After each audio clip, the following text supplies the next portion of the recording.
15 August లోపల రుణమాఫీ చేస్తావా, పదవికి రాజీనామా చేస్తావా? నేను సిద్ధం, నువ్వు సిద్ధమా? ఇది రేవంత్ కి హరీష్ రావు సవాల్. రుణమాఫీ చేస్తాం, బీఆర్ఎస్ ని రద్దు చేసుకుంటారా? ఇది హరీష్ కి జీవన్ రెడ్డి ఘాటు కౌంటర్.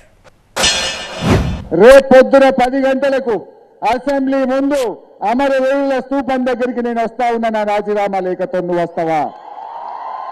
నువ్వు రాదమ్ముంటే నువ్వు ఆగస్టు 15లోగా రుణమాఫీ చేసేది నిజమైతే, ఆగస్టు 15లోగా బాండ్ పేపర్ మీద రాసిచ్చిన 6 గ్యారంటీలు అమలు చేసే నిజమైతే రేపు గన్ పార్క్ దగ్గరికి మనమిద్దరం రాజీనామా లేఖలను మేధావుల చేతుల్లో పెడదాం.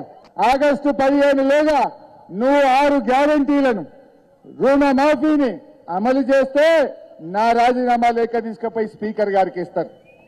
ఒకవేళ నువ్వు అమలు చేయకపోతే నీ రాజీనామా లేఖ తీసుకుపోయి గవర్నర్ గారికి ఇస్తారు. దానికి సిద్ధమేనా అని అడుగుతా ఉన్నా.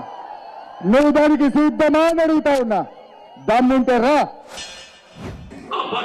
ప్రభుత్వం బదలాయింపు చేసుకొని ప్రభుత్వం రుణమాఫీ చేసి మళ్ళీ కొత్త పిలిపించే విధంగా ఏదైతుందో వీళ్ళ కాంగ్రెస్ పార్టీ కట్టుబడుతుందని చెప్పారు. నిన్న బీఆర్ఎస్ హరీష్ రావు ఏదో మాట్లాడుతుంటే ఆయన ఒకటే అన్నాడు, నేనేదో ఛాలెంజ్ ఇస్తున్నా, నిజంగా బై ఆగస్ట్ 15 మొత్తం తెలంగాణ రాష్ట్రంలో రైతు చెల్లించాల్సిన పంట రుణాలుగా మాఫీ చేయగలిగితే నీ పార్టీ రద్దు చేసుకుంటావే? చేసుకుంటాడా? ఎందుకు స్పందిస్తారు?